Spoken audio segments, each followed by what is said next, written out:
Wesh les khayet, vous l'avez deviné avec le paysage derrière moi, on est dans un décor de fond d'écran. On est à la Shureta Pagoda, donc au pied du mont Fuji. On n'a juste pas eu de chance parce que la météo elle est pas super clémente avec nous. Mais je vous le rajoute par Photoshop derrière, comme ça on l'a quand même. Voilà. Du coup, petite vidéo un peu spéciale aujourd'hui. On va aller comparer un ryokan avec onsen au pied du mont Fuji et un hôtel capsule à Tokyo. Suivez-moi.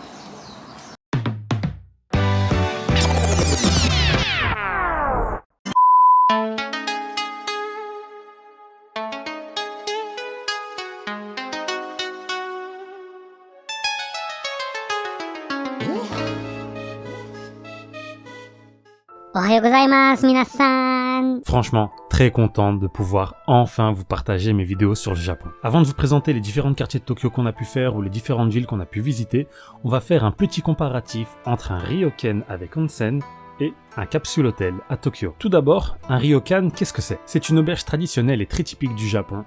On peut en trouver de très anciennes, très traditionnelles, comme on peut en trouver de très modernes et très luxueuses. Le ryokan qu'on a pris se situe au pied du mont Fuji et dispose de son propre onsen. Mais c'est quoi un onsen? Un onsen, c'est simplement une source thermale, le plus généralement d'origine volcanique. Et dans notre cas, la nôtre provient directement du mont Fuji, qui est quand même très réputé pour supposément soulager les douleurs musculaires, la fatigue ou encore pour traiter les maladies de peau.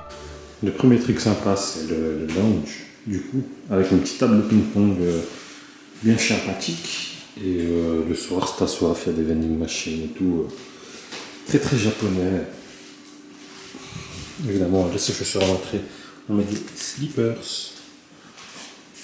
Et donc voilà, ça c'est sympa. On passe à la chambre. Bon, je vous présente un peu la chambre dans laquelle on est tombé du coup. Donc petit ryokan sympa. Bon, j'aurais aimé un lit avec futon. Et aussi, c'est deux lits séparés, hein, c'est pas parce que ma femme elle m'aime plus, c'est parce que c'était moins cher que de prendre un lit double. Du coup, voilà, c'est fourni avec le petit kimono. Ici, c'est la salle de bain. Elle a l'air assez petite, vous allez voir, mais c'est pas parce que on est tombé dans un truc de merde, c'est parce que on a ceci. Du coup, voilà, là c'est dommage, hein, il pleut de ouf. Donc c'est pas très exploitable, mais on a un bain privé, donc avec de l'eau de source. Mais c'est pas parce qu'il pleut qu'on va se priver. Je vais vous montrer tout de suite où est-ce qu'on va. À l'intérieur, il y a des petits paniers pour y poser tes affaires et tout. Par contre, la tradition se veut très stricte sur les règles. On peut pas être tatoué, on peut pas être ivre, on doit d'office prendre une douche avant, et puis il y a d'autres règles de bienséance comme ne pas courir ou ne pas nager dedans. Ça faisait très longtemps que j'avais envie d'en faire un. Et je dois vous avouer qu'on venait de passer une journée horrible juste avant. De 6h du mat à 22h, on était sur la route. On a pris un avion depuis Okinawa pour aller jusqu'à Osaka, puis presque 7 heures de train pour se rendre à Tokyo, puis encore le train pour se rendre à Fuji. Et de là, on a dû marcher une demi-heure sous la pluie pour arriver au ryokan. Mais ça, quel plaisir! J'y suis resté 45 minutes, et c'est sans aucune comparaison possible le moment le plus relaxant que j'ai pu vivre. Je sais pas expliquer pourquoi, mais c'est totalement différent des bains chauds qu'on a l'habitude de trouver dans les spas par chez nous. En plus, ils fournissent même un kimono avec. Mais malheureusement, on peut pas le prendre avec soi.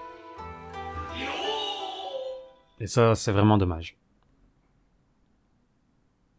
Après une nuit bien reposante, direction la Shureta Pagoda pour tenter d'observer Fujisan, même si les nuages ne semblent pas vouloir partir. Ce que je vous montre pas, c'est que pour atteindre le sommet, il y a 300 marches à gravir.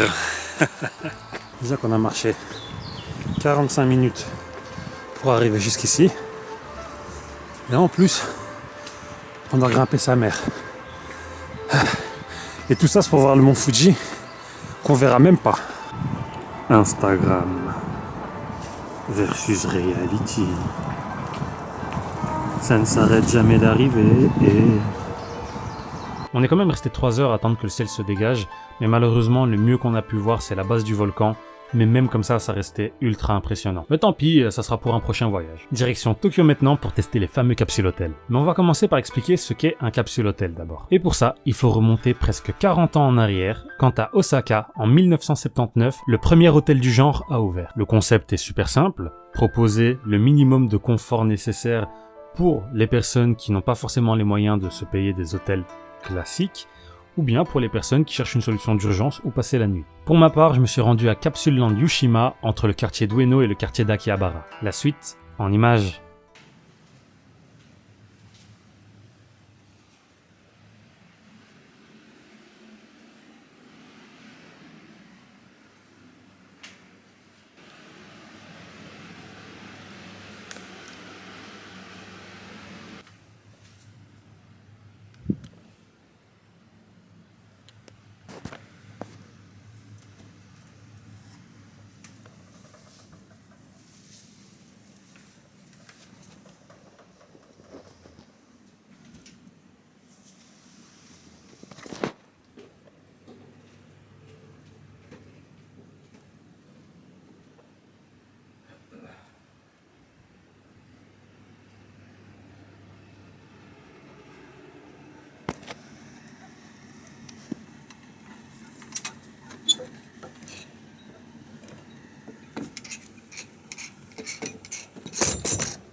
Hola, hello les khayettes. Je suis actuellement dans la capsule. Mais je peux pas faire trop de bruit. Parce que sinon le voisin d'à côté, qui dort déjà, risque de se réveiller. Il est actuellement minuit passé, et c'est chaud de faire du bruit ici. Donc je vais doubler ma voix par-dessus. On a une petite télé, ce qui est très cool. On a également des écouteurs et un radio-réveil pour pouvoir écouter. On a même un petit miroir, ce qui est plutôt sympa. C'est assez spacieux ici, je m'attendais pas à ça. Par contre, l'odeur est pas ouf, ça sent les sanitaires, alors que ça a l'air très propre ici. Mais bon, moi je vais aller dormir, on se revoit demain pour le débrief, et mucho love. Alors, petit bilan de cette nuit, c'est un bilan un peu mitigé. J'ai pas passé la meilleure nuit de ma vie, après ça se voit peut-être à ma gueule. Je vais peut-être commencer par les points négatifs. Le premier point négatif, et c'est un gros point négatif, mais c'est pas de la faute du tout de l'établissement, c'est à cause de moi, c'est que je suis un mec qui ronfle, et qui ronfle plutôt fort. D'ailleurs, petit audio pour vous le prouver.